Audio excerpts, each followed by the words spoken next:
Hermanos, por los que pudieron servirse un cafecito o algo así.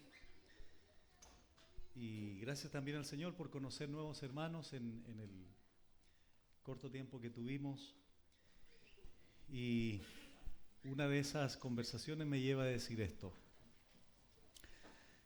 Es un pequeño consejo, esto no tiene que ver con el tiempo por si acaso la exposición, para que no me lo quiten después, ¿bueno? Hermanos de la iglesia local, valoren su iglesia, valórenla. Y les voy a explicar por qué. Hoy en día es muy difícil encontrar una iglesia sana en doctrina. Y no solo sana en doctrina, sino también en su práctica, en su vida cotidiana de iglesia. A nosotros nos escriben correos y uno de esos correos dice más o menos así: Pastor Adiel, vivimos a 500 kilómetros de una iglesia sana. La iglesia de la esquina, el pastor se llevó el dinero. La iglesia de la otra cuadra se fue con la señora que no era su esposa. Esto y lo otro. Una vez me escribieron de Costa Rica, creo que fue, y el hermano me dice: pastor, no hallamos qué hacer. Nos acabamos de enterar que el pastor de la iglesia a la que asistíamos está involucrado en el narcotráfico. Y la iglesia más cercana está 300 kilómetros de nuestra casa. No tenemos los recursos de congregarnos como quisiéramos. Hermanos, hay mucha gente que está abriendo los ojos a la palabra de Dios, al evangelio verdadero, pero no tienen dónde congregarse. La iglesia local es vital para que tú te puedas desarrollar, para que puedas crecer, para que puedas estimular al amor a otros, como dice Hebreos 10. Entonces valoren su iglesia local. En toda iglesia local siempre van a haber situaciones, porque somos pecadores. Siempre van a haber roces, qué sé yo, cosas comunes de los seres humanos. Pero hermanos, por favor, hay algo más trascendente. Hay una buena enseñanza. Y eso tienen que valorarlo. Estando presentes, sirviendo al Señor, poniéndose a disposición del Señor y de la iglesia los dones que el Señor les dio, etcétera, etcétera. ¿Me permiten entonces decir eso y que por favor lo tomen para ustedes, lo abracen como tal? Porque es triste escuchar hermanos nuestros que no tienen la posibilidad de ser edificados. Y los pastores de internet no son tus pastores, por si acaso. Los pastores son de carne y hueso. En este caso el pastor Joel. Con todos los errores que ustedes quieran ver. Pero es su pastor. Bueno, lo mismo dirían de mí, ¿no? Ahora que estoy... Es su pastor y tienen que amarlo y estar con él. Porque miren, si nosotros les contáramos las cosas que como pastores tenemos que vivir y las presiones que tenemos y la soledad en la que vivimos, entonces, bueno, creo que con lo que dije es suficiente. Bueno, me permiten orar brevemente para entrar de lleno al segundo tema. Padre bueno, nuevamente estamos aquí, Señor, ya dispuestos una vez más para recibir el consejo de tu palabra. Gracias, Señor, porque sabemos que tu palabra es poderosa. Ella convierte el alma, dice ella. Hace sabio al sencillo. Alegra, ilumina, fortalece, trae gozo y nos conforma a ti, Señor. Permítenos que nuestros matrimonios sean un reflejo de tu relación con la iglesia. Ayúdanos, Señor, como esposos y como esposas, a glorificar tu nombre a través de nuestros matrimonios. Y para eso necesitamos ser instruidos, enseñados en tu santa palabra. En el nombre de Jesús, amén. Antes de continuar con el versículo 6 de Génesis 3, quiero que reflexionemos brevemente en la siguiente interrogante. ¿Por qué el diablo apareció en el cuerpo de la serpiente o a través de esta serpiente? Bueno, dos cosas quiero que consideremos. Y para esto abran sus Biblias en dos pasajes. En Mateo 7 en primer lugar y en 2 Corintios 11. Mateo 7 y 2 Corintios 11. Repito la pregunta. ¿Por qué el diablo apareció a través de la serpiente? Bueno, en primer lugar, en Mateo capítulo 7, versículo 15, dice lo siguiente: guardaos de los falsos profetas que vienen a vosotros con vestidos de ovejas, pero por dentro son lobos rapaces. Interesante, ¿no? Aquí se necesita una vestimenta externa, ¿verdad?, para ocultar la verdadera naturaleza de algo. Es decir, un lobo vestido de oveja. Para poder alcanzar el objetivo, aquí el falso profeta tiene que aparentar otra cosa, tiene que aparecer de otra manera.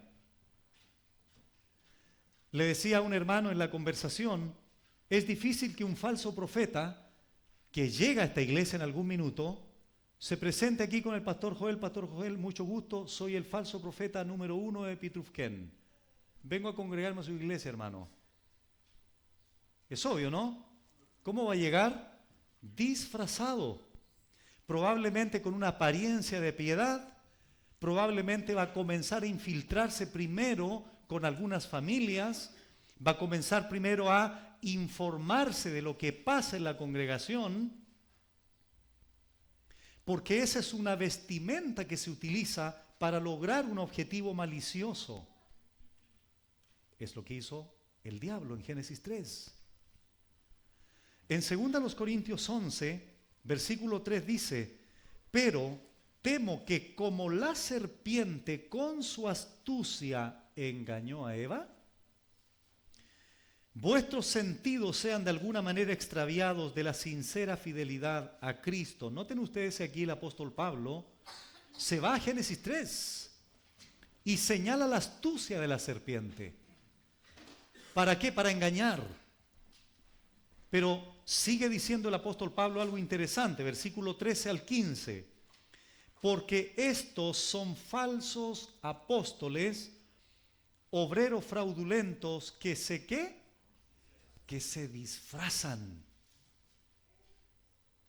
como apóstoles de Cristo. Y no es maravilla, porque el mismo Satanás se disfraza como ángel de luz. ¿Recuerdan una de las connotaciones de la palabra nahash? Brillar, lucir. Así que no es extraño si también sus ministros, es decir, los falsos apóstoles, ministros de Satanás, se disfrazan como ministros de justicia, cuyo fin será conforme a sus obras. El diablo vino a Eva disfrazado, porque así sería mucho más astuta su meta final.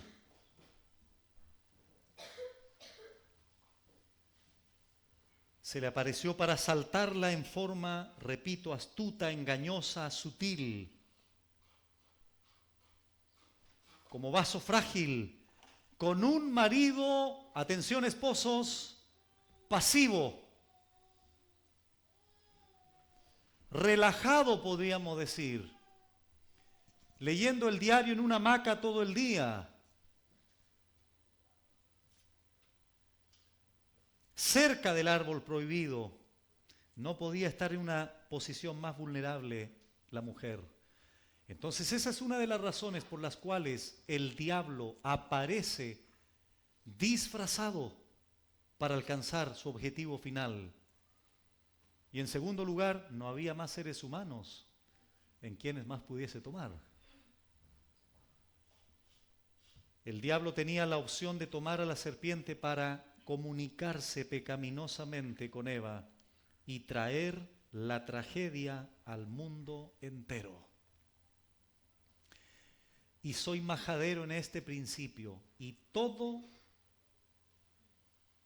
conversaba también con otro hermano en el break, todo este proceso caótico al final, como lo vamos a ver en el verso 6, inició inocentemente, con un pequeño diálogo, con una interrogante inocente, ingenua.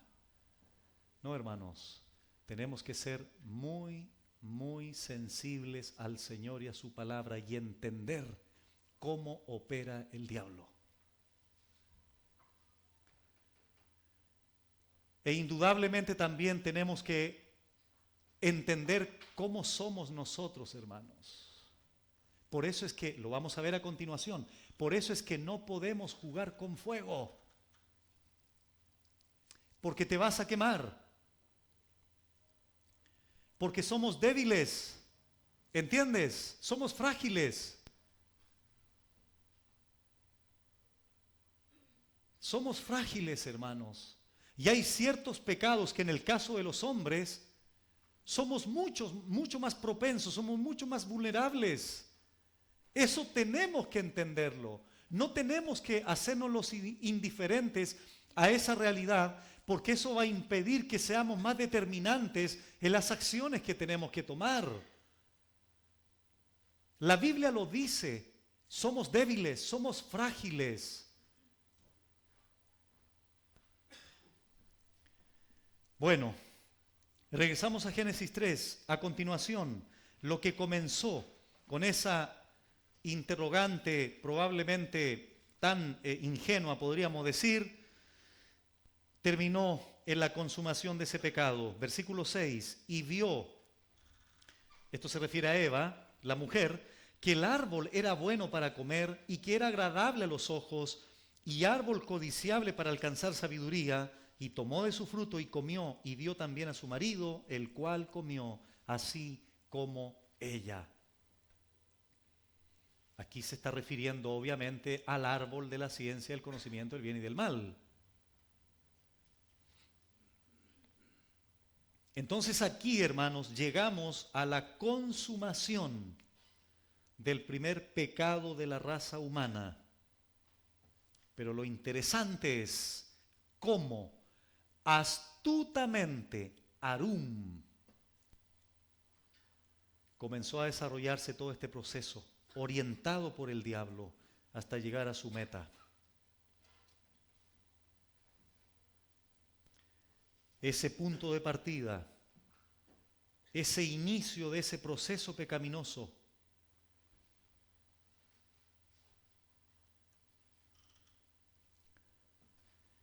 conversábamos también con uno de los hermanos. Uy, que conversamos harto en el break. Es que yo no comí. Así que aprovechamos de conversar. Una de las cosas que observamos en los matrimonios es que muchas veces llegan a pedir ayuda cuando ya prácticamente está todo acabado. El punto es, ¿por qué no pedir ayuda cuando observamos ya pequeñas luces de alguna problemática en nuestros matrimonios? ¿Por qué no pedir ayuda antes? ¿Por qué siempre esperamos al final? ¿Por qué siempre esperamos que la avalancha ya de la cima de la montaña venga con mucho más fuerza? ¿Por qué esperamos eso? Cuando se supone tenemos la confianza o hermanos maduros en la iglesia, el liderazgo de la iglesia, para expresar lo que nos sucede. Hermanos, somos personas normales de carne y hueso, que vamos a vivir los mismos problemas que viven todos. No somos marcianos, ni siquiera los pastores. Somos personas comunes y corrientes que vamos a ser expuestos a las mismas problemáticas que ustedes tienen como miembros de una iglesia local. Pero muchas veces queremos abrazar y esconder nuestra problemática porque obviamente queremos dar una apariencia de espiritualidad, tenemos una posición muchas veces en la iglesia, entonces, ¿cómo nos vamos a abrir? Van a conocer nuestras yayitas, podríamos decir. Hermanos, es 1000 veces mejor acudir, pedir socorro, ayuda. Claro, Dios es nuestro socorro, ¿verdad? Único, principal, pero Dios usa personas también para edificarnos, para ayudarnos. Una vez recuerdo un hermano, una persona, me dice, Pastor Adiel, bueno, esto es un tanto absurdo, pero son las cosas que pasan. Quería preguntarle, Pastor Adiel, mire, yo la verdad es que no quise preguntarle a nadie, pero un día estaba ahí en una faena, estaba durmiendo y sabe que llegó una persona a mi cama y se metió a mi cama. Una persona del sexo opuesto, obviamente. O bueno, hoy día no es tan obvio decirlo, ¿verdad? Pero una persona del sexo opuesto, y no sé, pastor, quiero preguntarle si eso estuvo bien o no. Entonces, hermanos, miren, hay tantas cosas que pasan en la iglesia, en los hermanos, experiencias que tienen, etcétera, etcétera. Pero mi punto es el siguiente, o el énfasis es este. No esperes, hermano, no esperes que tú personalmente, no solo en el matrimonio, estoy hablando del matrimonio porque estamos en el contexto de una conferencia matrimonial, pero esto indudablemente se aplica también de manera individual. Hermano, conversemos lo que nos pasa. Hace bien expresarnos. Somos seres creados por Dios de diálogo, de comunicación. No hace bien guardarse las cosas. Y yo esto no lo estoy diciendo porque a mí me sea fácil expresar mis problemas. No lo estoy diciendo porque me cuesta hacerlo. Pero a través de las experiencias, de los porrazos que nos damos en el ministerio o en las cosas que vivimos, aprendemos.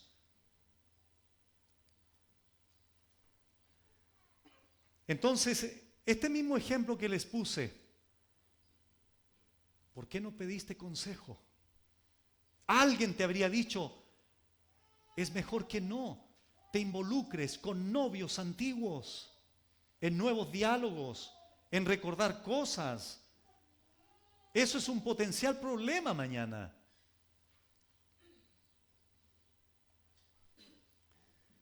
De hecho, amados hermanos, ya vamos a analizar en detalle el verso 6. Un consejo, creo, muy significativo. Cuando nosotros los matrimonios pasamos por etapas que todos los matrimonios vamos a pasar, no se te ocurra involucrarte emocionalmente con alguien del sexo opuesto. Porque si estando bien con nuestro matrimonio somos débiles, ¿cuánto más va a ser si estamos pasando una etapa compleja en el matrimonio? Emocionalmente te vuelves mucho más vulnerable. Viene el hermano y me dice, Pastor Adiel, para que me entiendan, con un ejemplo. Viene el hermano y me dice, Pastor Adiel, ¿sabe qué? Mi esposa difícilmente admira o ha reconocido lo que he hecho por mi familia y por ella. Nunca he recibido de mi esposa que me diga, mi amor, mira, gracias porque gracias al trabajo que Dios te dio, podemos comer todos los días, vestimos ropa. Las necesidades que tenemos las cubres con tu trabajo. Gracias porque te levantas todos los días. Bueno, etcétera. Resulta que ese mismo hombre, no valorado, no admirado, no respetado por su esposa, llega al trabajo y lo espera una secretaria muy atenta. Y ese hombre, como está vulnerable, como está dolorido, como está sentido emocionalmente, porque amadas hermanas, tu esposo no necesariamente necesita tu consejo, necesita tu admiración. Así somos los hombres. Así como ustedes necesitan otras cosas, ¿verdad? Porque somos distintos. Entonces llega este mismo hombre, poco valorado, poco admirado en el hogar, pero resulta que la secretaria lo destaca por su gran trabajo que hacen en el ámbito laboral. Y ahí comienza el patrón de Génesis 3.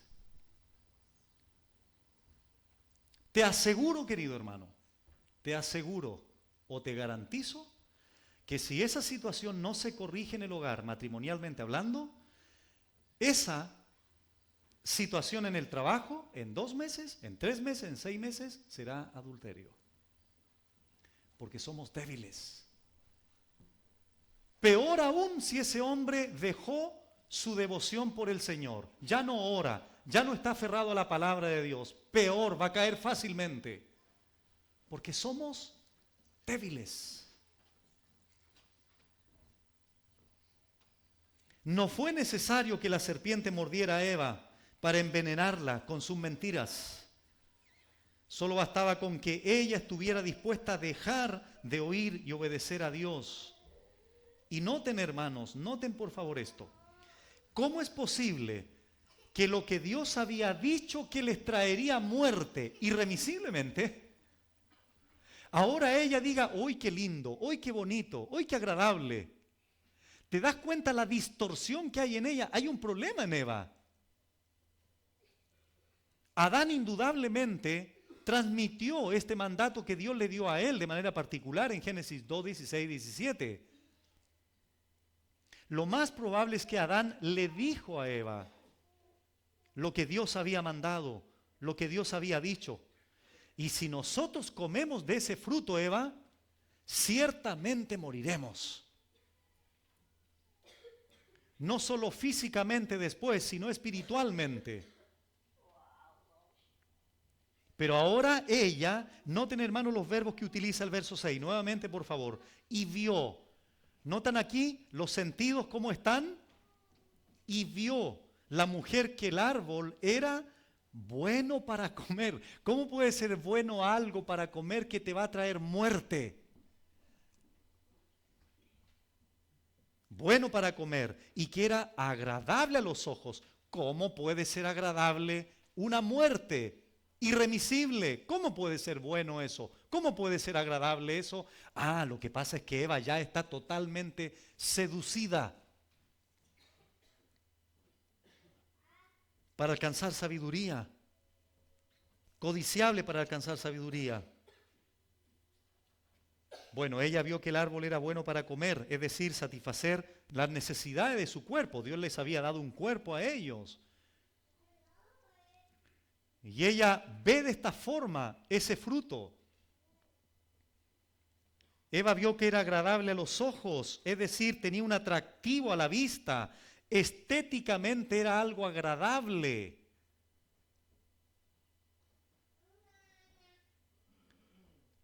La tentación, desde el punto de vista placentero, es atractivo, obvio. Si no fuera así, no sería tentación, hermano. Tiene que tener ese ingrediente de atractivo, de deleite.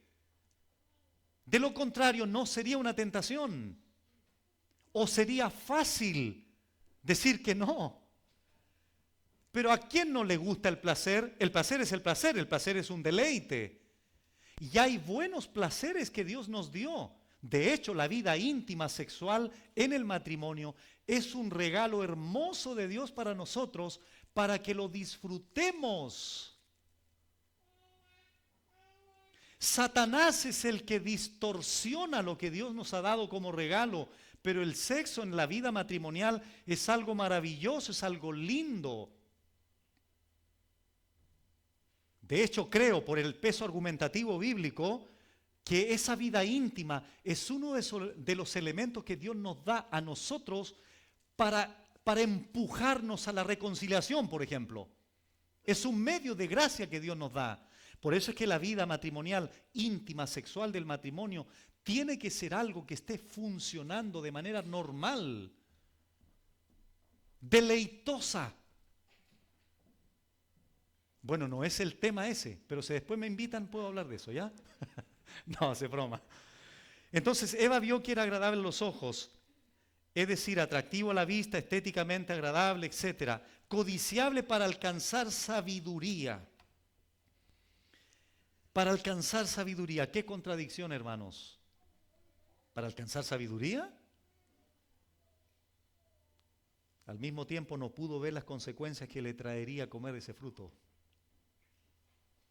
¿Hasta qué punto sería sabia? ¿Muerta? ¿Irremisiblemente?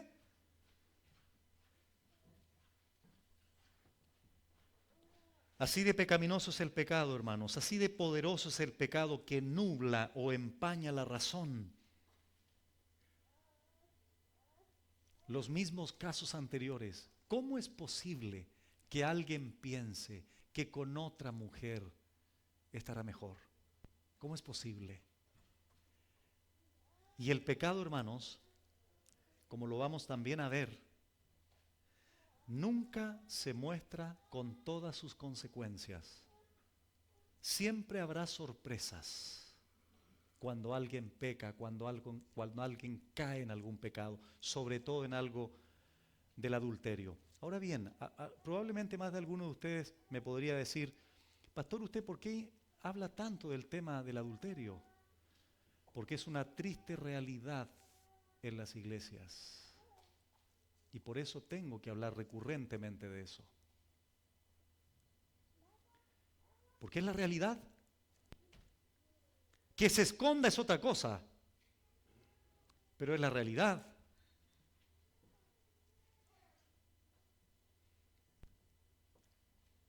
Entonces, ¿cómo es posible, hermanos? Aquí tenemos a una mujer ya totalmente distorsionada su forma de percibir las cosas.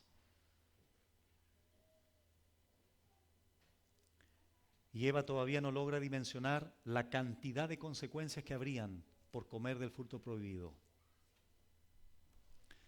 Recuerdo otro ejemplo. Miren, yo creo que 2 veces en mi vida solamente ministerial he visto llorando a hombres como niños, sollozar. Y uno de estos hombres un día me dijo llorando eso aquí, nos abrazamos y me dijo esto: pastor, yo si hubiese sabido o hubiese entendido todas las consecuencias que tuve que vivir por mi pecado de adulterio, no sé si lo hubiese hecho, pastor. Y ahí me comienza a mencionar algunas cosas. Y cada vez que me mencionaba algo, lágrimas, lágrimas, lágrimas. ¿Saben una de las cosas que me dijo?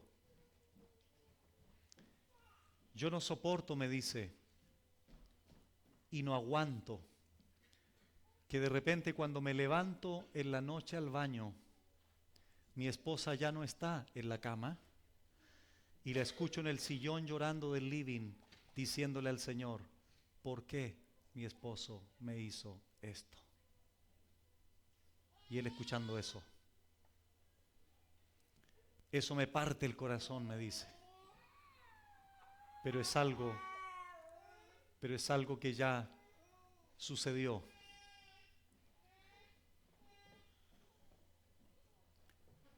Entonces, hermanos, esto es serio. El pecado es serio. Con el pecado no podemos jugar. Y Adán y Eva lo entendieron muy bien, lamentablemente al final, una vez que pecaron. Porque fueron expuestos obviamente a todas las consecuencias que vivirían. Entonces Eva llegó a una conclusión totalmente diferente a lo que Dios había dicho. Ahora ella encuentra que ese árbol, el fruto de ese árbol, era bueno para comer, agradable, codicioso, pero Dios había dicho, no, si tú comes de ese fruto, o Adán y tú comen de ese fruto, ciertamente morirán. Eso no puede ser bueno, eso no puede ser codicioso o codiciable, eso no puede ser agradable. Era un mandato del Señor.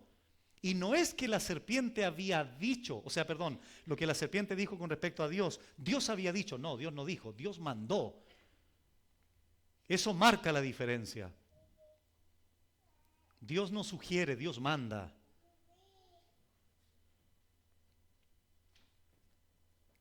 Bueno,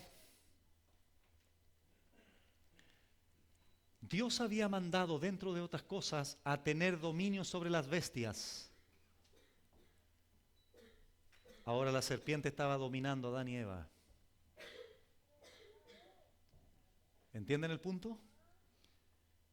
Dentro de todo lo que Dios les dijo que hicieran, fructifiquen, multipliquen la tierra, etcétera, labra el huerto, Adán, etcétera, pero también debes gobernar.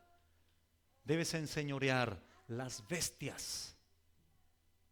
Y ahora los dos sometidos a la serpiente, a lo que la serpiente había dicho, a la astucia del diablo.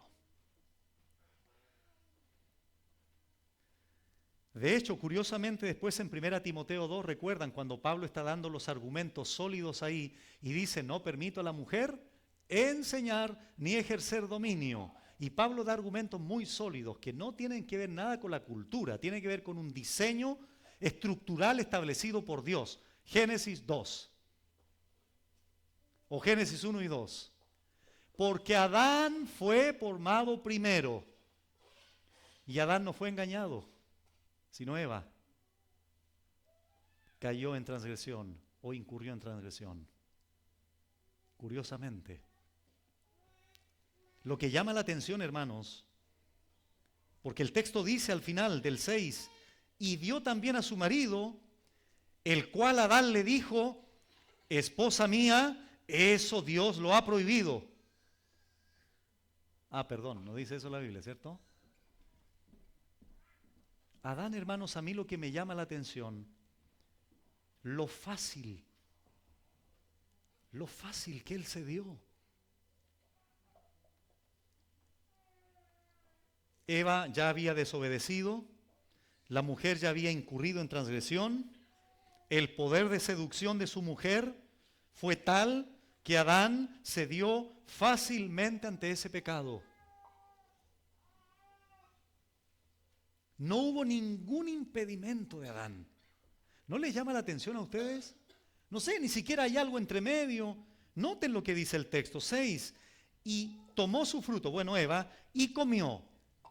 Y dio también a su marido, el cual comió así como ella. El lenguaje es como que nos da a entender, bueno, Adán, habrá que comer. Si Eva me lo ofrece, lo como. La pregunta es, ¿dónde dejó Dios, Génesis 2, 16, 17? ¿Dónde dejó Dios, Adán, lo categórico del mandamiento de Dios? No comerás del fruto del que te mandé, del árbol de la ciencia del conocimiento del bien y del mal. ¿Dónde quedó eso? Hermanos, aquí nosotros podíamos a lo mejor especular, no sé, imaginar qué tanto poder, qué tanta influencia tenía el diablo a través de la serpiente en Eva y al mismo tiempo qué tanta influencia, qué tanto poder tenía Eva como para fácilmente convencer, ni siquiera tuvo el trabajo de decirle, pero Adán, come. Y Adán le respondió, o le respondería, no, pero es que Eva a lo mejor no, vamos a otro árbol. Ni siquiera se genera un diálogo. Y Adán comió así como ella. ¿Qué sucedió aquí, hermanos? ¿Qué poder aquí? ¿Qué influencia aquí? ¿Qué pasó con ellos, con su razonamiento, con su capacidad de discernir el mandamiento de Dios? ¿Qué sucedió? Hermanos, mira, es impresionante cuando el pecado desborda en alguien, cuando el pecado invade a alguien, pierde la capacidad, hermanos, de razonar.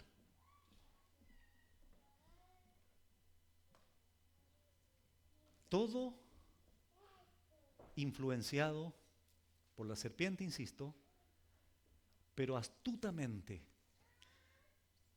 Acá estaba el foco final de la serpiente, que era Adán. Pero la manera más astuta que tenía era usar un canal. ¿Cuál era el canal? Su esposa, Eva. Y muchas veces eso es lo que sucede también en nuestros matrimonios. Por eso le decía también a un hermano que los varones, así como Adán no lo hizo, fue pasivo en extremo, nosotros hoy día desgraciadamente también tenemos a hombres en el matrimonio o al esposo en el matrimonio pasivos. Hermano amado, si tú conoces la palabra de Dios, tú no puedes, bajo ningún punto de vista, ser un hombre pasivo en tu matrimonio ni con tus hijos. Porque si tú eres pasivo, siempre habrá algo o alguien activo más que tú que va a comenzar a influenciar a tu esposa o a tus hijos. Y esa es la razón por la que Dios a nosotros nos demanda una responsabilidad. Es un privilegio enorme tener una esposa al lado. Es un privilegio, una bendición enorme tener hijos, para los que Dios le ha permitido tener hijos. Es una bendición, es un gozo tener una familia, pero eso demanda también al mismo tiempo una enorme responsabilidad. Yo en ese sentido, no como pastor, como hombre del hogar, como esposo en el hogar, debo ser protagónicamente activo en el hogar. Debo tener cuidado de todas las influencias externas, los distractores, los agentes externos que hoy tenemos en la sociedad. Por ejemplo, antiguamente, para poder ver algo de pornografía, tenías que obtener una revista, o en el kiosco de la esquina pasabas por ahí y había una revista, ¿verdad? Hoy día tú haces un clic. Hoy día tú estás en tu computador y si no tiene algún virus, te van a invadir imágenes o páginas precisamente pornográficas. Y ves un comercial de, qué sé yo, de leche. ¿Y por qué tiene que aparecer una mujer sin ropa si te están promocionando leche? Todo, hermanos, todo el mundo está condicionado para que nosotros los creyentes y los padres de familia abortemos la misión, la responsabilidad que Dios nos ha demandado. Nosotros tenemos que ser, ¿entienden el concepto de atalaya en el Antiguo Testamento? Ese personaje que estaba en las puntas de las torres para advertir al pueblo cuando venía un enemigo. Y ese término se aplica a los profetas que Dios usó también para advertir al pueblo de Israel de sus pecados, llamarlos al arrepentimiento, etc. Bueno, nosotros también los varones somos en ese sentido atalayas de nuestro hogar. Tenemos que estar pendientes, advertidos, proteger a nuestra familia de todo lo que está sucediendo. ¿Por qué? Porque el pecado quiere, el diablo quiere. ¿Para qué vamos a hablar de nuestra propia carne, no? Por eso es que tenemos que estar continuamente, hermanos, el padre de familia como un buen pastor del hogar, orando al Señor, con una relación profunda, íntima, dependiente del Señor. Y eso transmitirlo de alguna forma a su familia, a su esposa, a sus hijos. Porque, queridos esposos, antes que tu esposa, el único ser que está antes de tu esposa es el Señor. Después viene ella. Pero antes que ella, humanamente hablando, no debería existir nadie. ¿Qué le pasó a Adán? Cedió, simplemente. Comió de algo que Eva, ya seducida y cautivada por el diablo, le ofreció. Cuidado, esposos, cuidado, varones, con la pasividad, porque es peligrosa, es nociva. Tenemos que estar activos. No me refiero a activismo, por si acaso. Me refiero a hacer lo que Dios nos demanda hacer. Bueno, Eva entonces vio que el árbol era bueno para comer, agradable, codicioso, etcétera, etcétera. Abramos la Biblia, por favor, en Primera de Juan, capítulo 2. Primera de Juan, capítulo 2, versículo 16.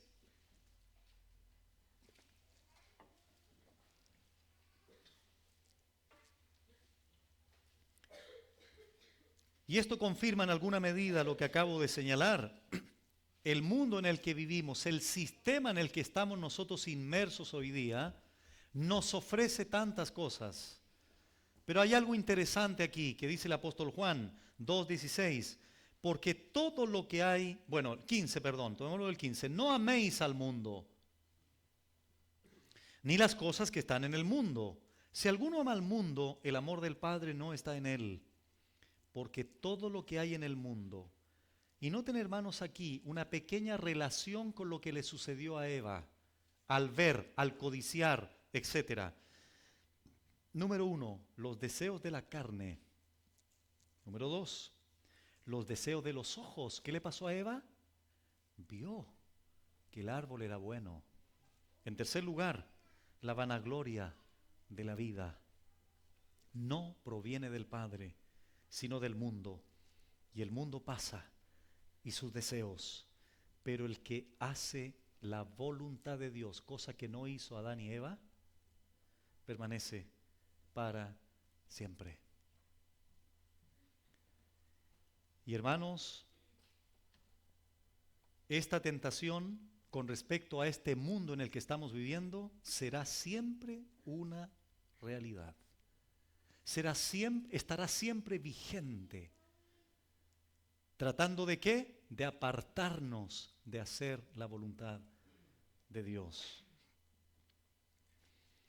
Comenta Fawcett lo siguiente: la historia de todas las tentaciones y de todo pecado es la misma. El objeto exterior de atracción, la conmoción interior de la mente, el aumento y triunfo del deseo apasionado, terminando en la depravación, esclavitud y ruina del alma. Fin de la cita. Hay un poquito antes, en Santiago, capítulo 1. Es interesante aquí el proceso que presenta Santiago también. Más adelante, Santiago 1, 13 al 15, dice así: cuando alguno es tentado, no diga que es tentado de parte de Dios, porque Dios no puede ser tentado por el mal, ni Él tienta a nadie. Sino que cada uno es tentado cuando de su propia concupiscencia es atraído y seducido. Entonces, dice Santiago, la concupiscencia, después que ha concebido, da a luz el pecado, y el pecado, siendo consumado, que es lo que pasó en Génesis 3:6, da a luz muerte. ¿Te das cuenta, hermanos? Aquí también se señala un proceso. El patrón de Génesis 3. Y el patrón que se va a seguir repitiendo en nuestros días con nosotros. Y por eso los creyentes, los padres de familia, los esposos principalmente, el cabeza del hogar, debemos estar atentos diariamente. No nos podemos dormir. No hay vacaciones espirituales, hermano. Inclusive cuando salimos de vacaciones físicas, debemos estar en comunión con Dios.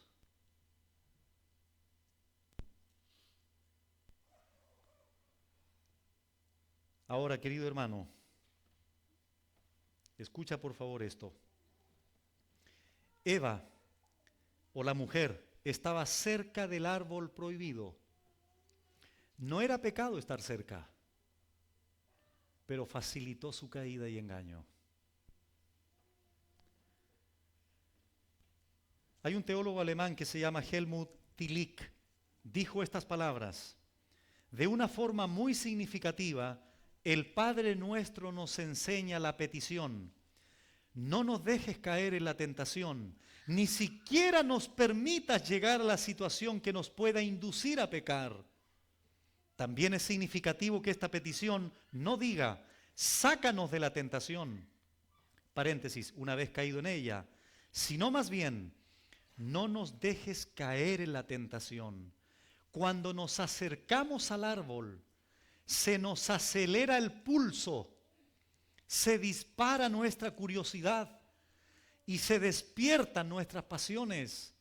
En esas circunstancias, nuestra capacidad de tomar decisiones queda paralizada. Fin de la cita. ¿Se entiende el punto, verdad? Eva obviamente estaba cerca del árbol. Eso no era pecado, ni siquiera era pecado tocarlo, pero facilitó su caída. Matthew Henry dice, el que no quiere comer del fruto prohibido no debe acercarse al árbol prohibido. Vamos a entender esto a través de las palabras de Salomón, que tuvo una que otra mujercita. Proverbios 5. Y aquí, hermanos, va a quedar mucho más claro todo este proceso, todos estos principios que hemos tratado de enfatizar a través de Génesis 3. Proverbios es los consejos de sabiduría, obviamente, de un padre a un hijo.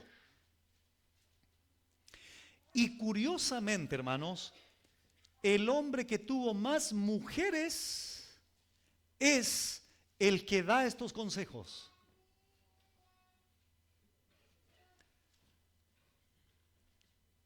Y eso es muy interesante. Por supuesto que Salomón, que escribió Proverbios dentro de otros sabios también, por supuesto que Salomón abarcó diferentes ámbitos de la vida, indudablemente. La pregunta es, ¿por qué? ¿Por qué integró aquí o incluyó aquí el tema sexual? ¿Por qué? Leamos. Proverbios 5, del 3 en adelante. Porque los labios de la mujer extraña, bueno, primero le dice, hijo mío, está atento a mi sabiduría, que a mi inteligencia inclina tu oído, para que guardes consejo y tus labios conserven la ciencia. Y aquí le explica el por qué a su hijo. Porque los labios de la mujer extraña destilan miel, y su paladar es más blando que el aceite, mas su fin es amargo como el ajenjo, agudo como espada de dos filos. Sus pies descienden a la muerte, sus pasos conducen al Seol. Sus caminos son inestables, no los conocerás, si no considerares el camino de vida. Ahora pues, hijo mío, oídme. Y permítame por favor aquí agregar algo. Aquí Salomón dice, hijo mío, hijos, oídme. Esposos, esposos, oíd por favor también esto. Lo que vamos a leer a continuación.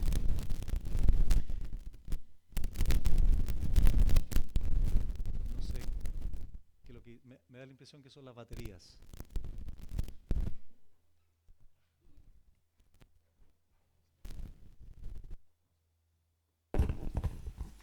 ¿Sí? Bueno, permítame por favor también agregar esto. Esposos, esposas también. Esto también sucede con las mujeres, por si acaso. Todo lo que vamos a leer a continuación es la horrible consecuencia de involucrarse con alguien que no es tu esposa o no es tu esposo. Son las desgarradoras consecuencias de alguien que ha caído en un adulterio. Son las lágrimas de sangre que un hombre o una mujer llora cuando ha caído en este pecado. Ahora pues, hijos, oídme, y no os apartéis de las razones de mi boca.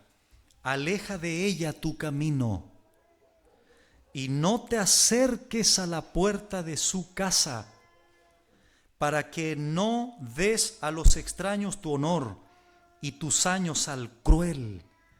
No sea que extraños se sacien de tu fuerza y tus trabajos estén en casa del extraño y gimas al final. Eso es dolor.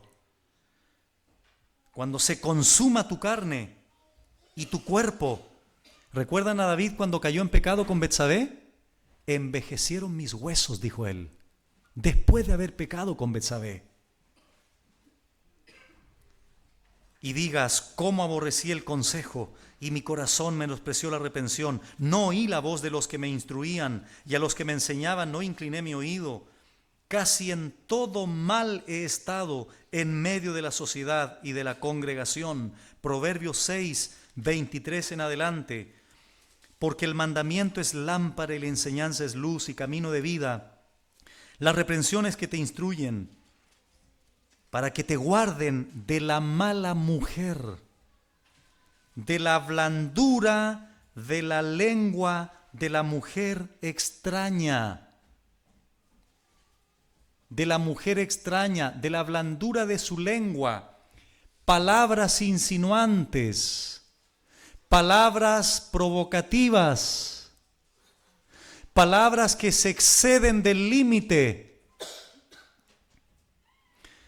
Una vez estaba en un retiro y llega una persona, una mujer, obviamente, una hermana, y había un matrimonio, y ella le dice a él: se le ve muy linda esa corbata, hermano. Y aunque la esposa del hermano estaba presente, me pareció que ese comentario fue totalmente imprudente. Después hablé con la persona y le dije: no vuelvas a hacer eso, porque tú no sabes en qué condiciones está ese hombre. Ese hombre pudo haber malinterpretado tus palabras, y si está en una etapa compleja de su matrimonio, mañana seguramente te va a mandar un mensaje. La semana siguiente te va a llamar por teléfono porque quiere seguir escuchando tus halagos. No lo vuelvas a hacer. Y poniéndome más extremo, entre comillas, si eso no se hubiese frenado y se le hubiese dado rienda suelta a posteriores halagos, a posteriores palabras suaves, adulterio a fin de año. Pero ¿cómo va a ser tan así, Pastor Adiel? Es que es así. La Biblia así lo plantea. El tema sexual tiene un poder incontrolable, hermanos. A ver, ¿han escuchado o han leído la palabra huid? ¿Por qué el apóstol Pablo atribuye ese verbo, que donde tenemos la palabra nosotros fugitivo, arranca? Hay otra expresión, un chilenismo, pero no hay que decirlo, ¿verdad? Huye. ¿Por qué? A ver. Dios sabe, hermanos, el poder que aquello tiene. Primera Timoteo 5.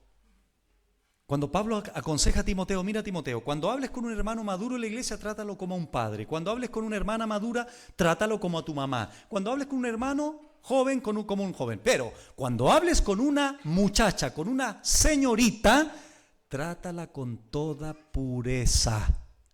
¿Por qué dice eso Pablo? Porque él sabe lo que pensamos, sabe cómo reaccionamos, sabe los impulsos que tenemos. Por eso José ilustra muy bien lo que estamos leyendo y explicando. ¿Por qué creen ustedes que José, qué hizo José? Se quedó ahí. Mira, te quiero explicar. Siéntate aquí en mis piernas, por favor, esposa de Potifar. ¿Qué hizo José? Huyó. Pareciera ser que José estaba escuchando al apóstol Pablo. Pablo dice: uy, bien, arranco de aquí. Y salió corriendo, hermanos. Muchos adulterios se consuman porque no salimos corriendo. Seguimos leyendo Proverbios 6. 25. No codicies su hermosura en tu corazón, ni ella te prenda con sus ojos. Los ojitos, ¿han escuchado esa expresión? Me hizo ojitos.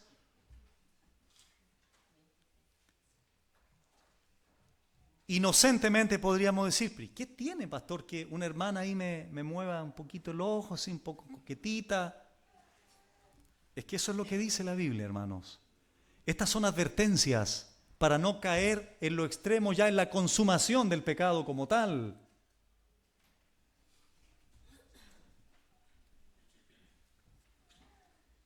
Porque a causa de la mujer ramera, el hombre es reducido a un bocado de pan, y la mujer caza la preciosa alma del varón.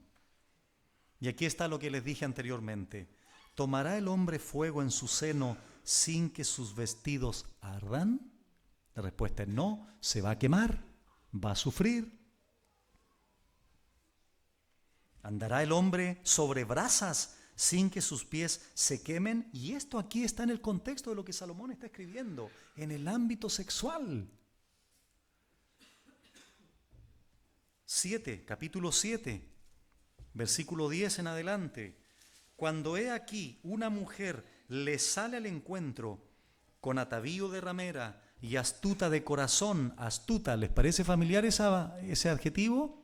Bueno, alborotadora y rencillosa, sus pies no pueden estar en casa, unas veces está en la calle, otras veces en las plazas, acechando por todas las esquinas, se asió de él y le besó. Con semblante descarado le dijo: sacrificios de paz había prometido, hoy he pagado mis votos, por tanto, he salido a encontrarte, buscando diligentemente tu rostro, y te he hallado. He adornado mi cama con colchas recamadas con cordoncillo de Egipto, he perfumado mi cámara con mirra, aloes y canela. Ven, embriaguémonos de amores hasta la mañana, alegrémonos en amores, porque el marido no está en casa, se ha ido a un largo viaje. La situación ideal para esto, ¿verdad? Versículo 24. Ahora pues, hijos, oídme y estad atentos a las razones de mi boca. No se aparte tu corazón a sus caminos, no yerres en sus veredas. Porque a muchos ha hecho caer heridos, y aún los más fuertes han sido muertos por ella. Camino al Seol es su casa, que conduce a las cámaras de la muerte. ¿Notas el lenguaje tan fuerte? ¿Las consecuencias tan fuertes?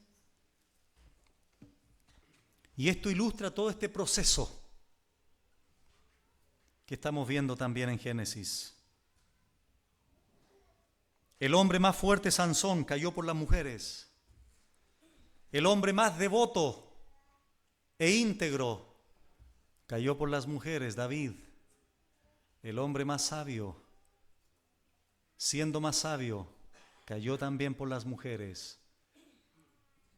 No te creas más sabio que Sansón, o más fuerte que Sansón, ni que David, ni que Salomón. No lo eres.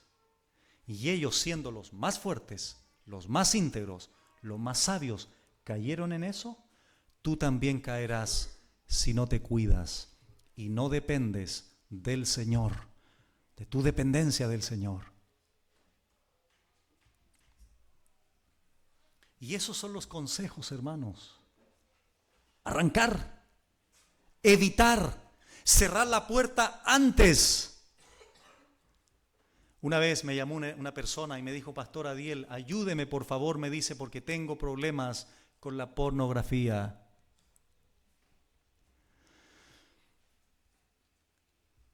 Y el hermano casi ya llorando: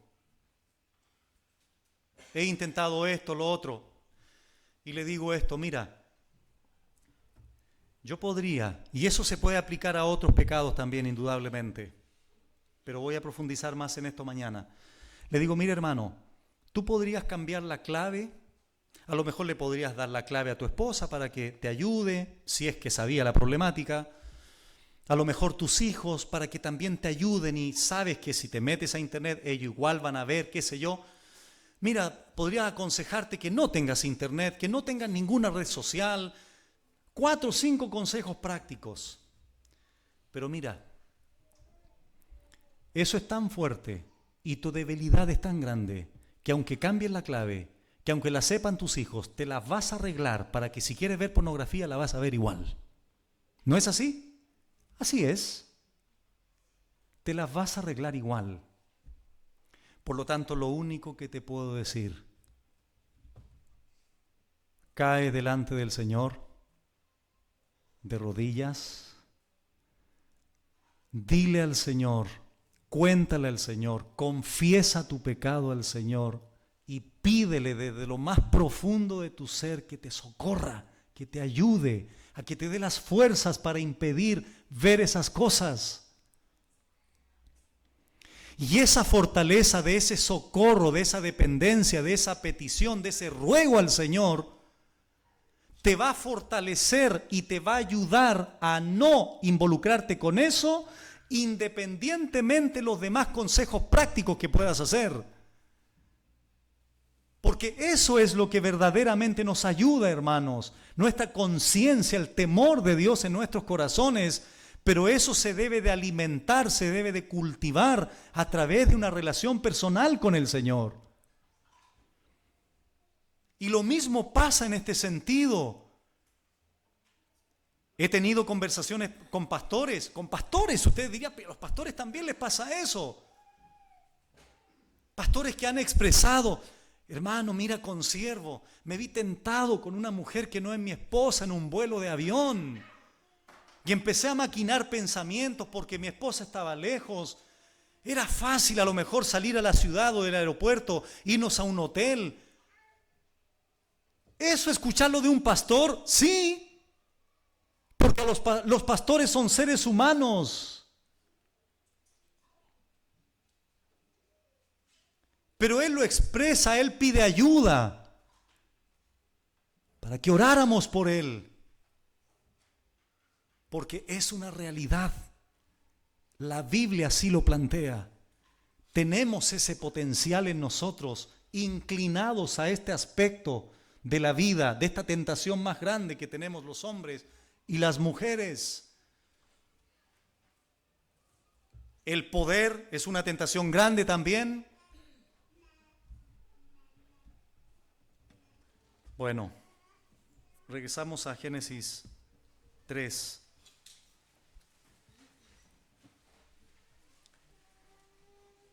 A continuación, las consecuencias inmediatas. Entonces fueron abiertos los ojos de ambos y conocieron que estaban desnudos. Entonces cosieron hoja de higuera y se hicieron delantales. Aquí están las consecuencias inmediatas y reacciones también inmediatas de Adán y Eva.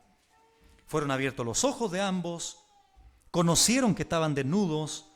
¿Y cuál fue la reacción ante eso? Bueno, coser hoja de higuera y hacerse delantales. Hacerse delantales. Eso fue lo primero que atinaron a hacer. Fueron abiertos sus ojos. Conocieron que estaban desnudos. En Génesis 2:25 dice esto: y estaban ambos desnudos, Adán y su mujer, y no se avergonzaban. ¿Pero qué pasó aquí? ¿Por qué ahora se avergüenzan? ¿Por qué ahora se esconden? ¿Por qué ahora se tapan?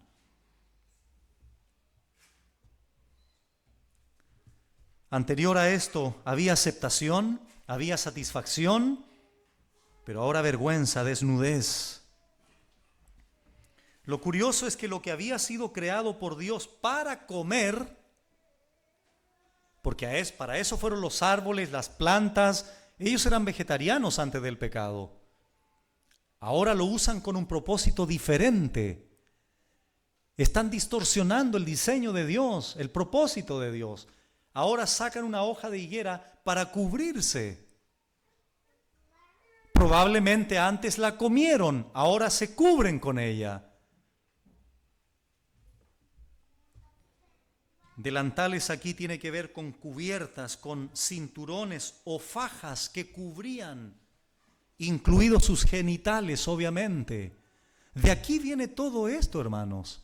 ¿Por qué nos cubrimos? ¿Por qué estar con ropa hoy día? Bueno, hay algunos lugares donde no se ponen ropa, ¿verdad? Pero en líneas generales, la desnudez provoca una incomodidad, ¿no es así? Y curiosamente también niños de 2 años pueden estar en la tina con otros niños y está todo bien, está todo normal, no pasa nada, pero hay un momento en la cronología de vida nuestra que algo comienza a suceder. De hecho, hay algo muy, muy precioso, pero no lo puedo decir todo ahora porque no es el tema, con respecto a la desnudez. Curiosamente, hermanos, desde la óptica positiva, el momento más maravilloso, el momento donde se consuma plenamente el pacto matrimonial delante de Dios es cuando el hombre y la mujer están desnudos, frente a frente, para consumar, deleitarse en sus cuerpos como regalo del Señor. Y esa es una de las razones por la que tu esposo te conoce más a ti, mujer, y mujer a ti, a tu esposo. Es el único lugar, podríamos decir, donde nos sentimos más tranquilos. Bueno, una vez tuvimos una academia bíblica y llegó un matrimonio muy preocupado y preguntaron esto: pastor, un poco tímidos, nosotros en nuestra iglesia nos enseñan que la intimidad en el matrimonio tenemos que tenerla con ropa. ¿Por qué? Por si viene el arrebatamiento. Eso le enseñaban en alguna. Bueno, voy a avanzar más rápido, hermanos, para terminar en el tiempo. Versículo 8. Y oyeron la voz de Jehová que se paseaba en el huerto al aire del día, y el hombre y su mujer se escondieron de la presencia de Jehová Dios entre los árboles del huerto. Qué curioso es que aquí ahora se esconden. Anteriormente tenían una comunión muy linda con Dios, con su Creador. Ahora se esconden de la voz de Dios. Pero qué necio, ¿verdad? Aquí ya tenemos consecuencias. ¿Cómo esconderse de Dios? ¿Acaso no habían leído el Salmo 139? No, porque no estaba escrito todavía. ¿A dónde me iré de tu espíritu? ¿Recuerdan eso? Ellos pensaron que se podían esconder en lo frondoso de los árboles del huerto. Necedad, se dan cuenta cómo el pecado ya ha distorsionado totalmente la capacidad de pensar de estos hombres. No solo se avergonzaron, no solo vieron su propia desnudez, sino que además se escondieron, se atemorizaron.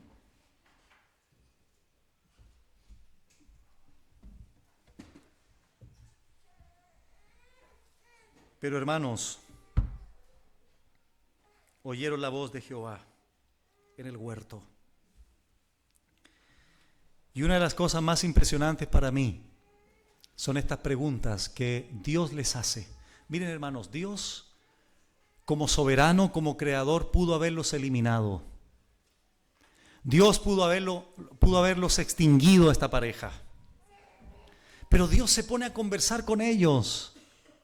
¿Entienden la gracia de Dios, la bondad de Dios, el amor de Dios, la paciencia de Dios con esta pareja? Dios comienza a interrogar a Adán, les hace preguntas. Le pregunta a Eva. ¿Cuáles son esas preguntas? ¿Dónde estás tú? Versículo 9. Versículo 11. ¿Quién te enseñó que estabas desnudo? ¿Has comido del árbol del que yo te mandé no comieses? Ahí están las tres interrogantes que Dios hace a Adán, que yo le llamo preguntas de gracia.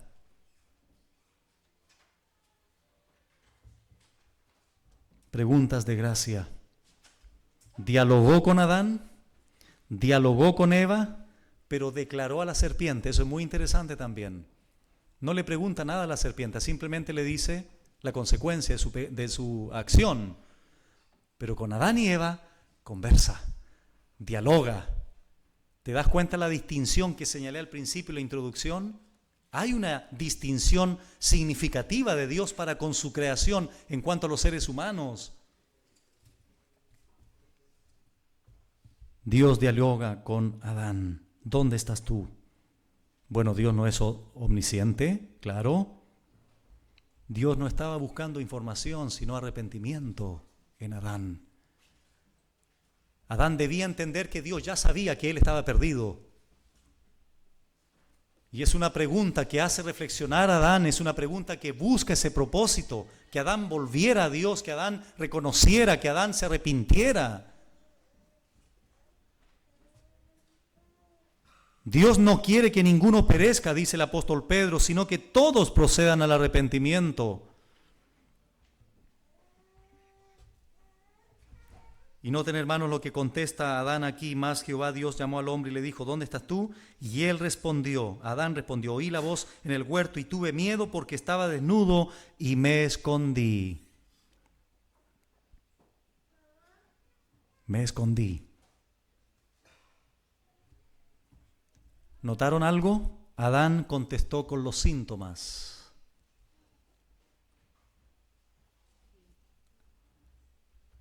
Adán contestó solo con los efectos, pero no reconoció su pecado.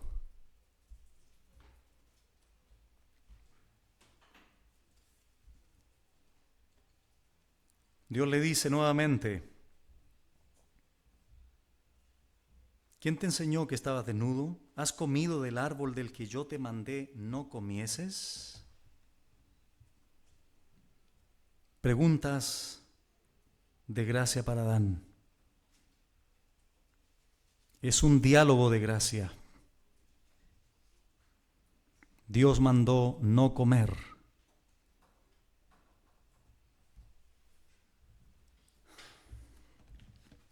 Con esto voy a terminar. Vamos a Hechos, por favor, capítulo 5.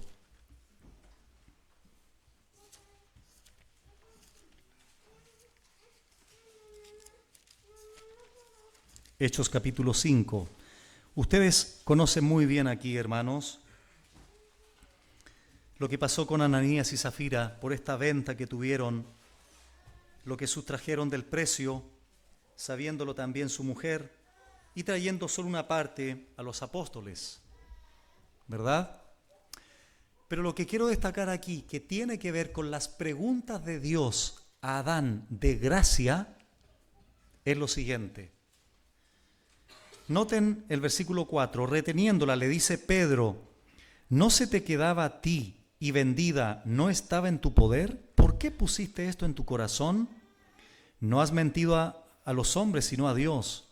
Al oír Ananías estas palabras, cayó y expiró, y vino un gran temor sobre todos los que lo oyeron. Mi punto es el siguiente. ¿Qué hubiese sucedido si Ananías, en el momento en que Pedro comienza a cuestionar lo que hizo, hubiese dicho a Pedro, porque son preguntas, ¿no? Preguntas. ¿Qué hubiese sucedido? Si él reconoce su pecado, lo confiesa y pide perdón. Bueno, no lo sabemos explícitamente, pero asumo por el carácter de Dios, por la armonía de la Biblia, por la complementariedad de la Biblia, que Dios pudo haberlo perdonado. Pero es mucho más explícita la pregunta de gracia con su esposa. Notémoslo. Y levantándose los jóvenes, lo envolvieron a Ananías, porque ya había muerto, y sacándolo lo sepultaron. Pasado un lapso como de 3 horas, sucedió que entró su mujer, no sabiendo lo que había acontecido. Entonces Pedro le dijo, dime, ¿vendisteis en tanto la heredad? Y ella dijo, sí, en tanto. Vuelvo a decir lo mismo. Ella insistió en su pecado, ¿verdad? Le dijo que sí. Pero esa pregunta de Pedro, ¿no creen ustedes que era una pregunta de gracia también? ¿Qué hubiese sucedido si Zafira hubiese dicho, Pedro, mentimos? Confieso mi pecado, me arrepiento. Mi esposo acaba de morir. Bueno, no lo sabía, dice el texto, pero confieso mi pecado. Esa pregunta de gracia, hermanos, Dios continuamente las tiene con nosotros. ¿Por qué? Porque Dios no a la primera te castiga o te castiga a la primera. No, hermanos, nosotros insistimos muchas veces en nuestros pecados y Dios nos habla una y otra vez, nos advierte una y otra vez, nos pregunta una y otra vez a través de los pastores de la iglesia, de un hermano maduro, de alguien que me ama, de alguien que me aconseja, alguien que se me acerca y me sugiere que mis caminos no están bien. Dios le dice a Adán, ¿dónde estás tú? ¿Quién te enseñó eso? ¿Acaso Dios soberanamente no pudo haberlo exterminado a Adán? Claro que sí, pero dialoga, entra en un diálogo de gracia con él. Acá un matrimonio vende algo, entregan algo que no era eso, no tenían tampoco, no había ningún mandamiento que exigiera aquello tampoco. Pedro le dice a Ananías, ¿por qué hiciste aquello? Le vuelve a decir ahora a Zafira, ¿vendisteis en tanto la heredad?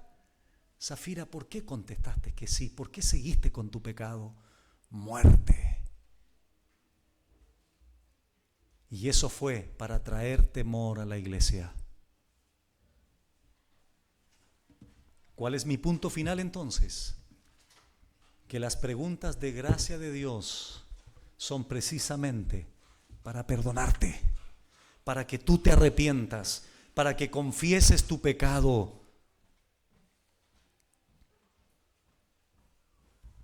¿Por qué? Porque muchos de los que estamos aquí no hemos hecho todo lo que Dios nos ha demandado hacer en el matrimonio. Hemos fallado al Señor. Tú, esposo que estás aquí, ¿has fallado al Señor? Tú, esposa que estás aquí, ¿has fallado al Señor también?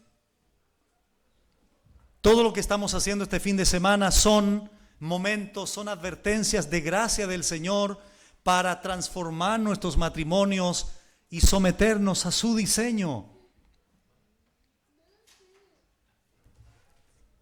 Pero más detalles de lo que debemos hacer para verdaderamente nuestros matrimonios encomendarnos al Señor y recibir de Él su gracia transformadora, lo veremos más en detalle el día de mañana. Vamos a orar al Señor. Padre bueno, gracias nuevamente por tu palabra. Ayúdanos, Señor, a internalizar lo que hemos escuchado, a poner en práctica lo que hemos oído. Y permítenos, Señor, a través de toda esta narrativa de Génesis 3, con todos los principios y verdades que hemos enfatizado, poder entender, Señor, y poder aferrarnos a ti, asirnos de ti y de tu santa palabra cada día. Y te rogamos, Señor, que transformes nuestros matrimonios, que trates con cada uno de nosotros. Permítenos meditar en lo que hemos tratado este día, hoy en la noche, mañana, Señor, vernos nuevamente en el culto para recibir tu consejo. Y mañana entender otras cosas que tú quieres que entendamos para finalmente tener esa esperanza gloriosa y esa restauración de nuestros matrimonios.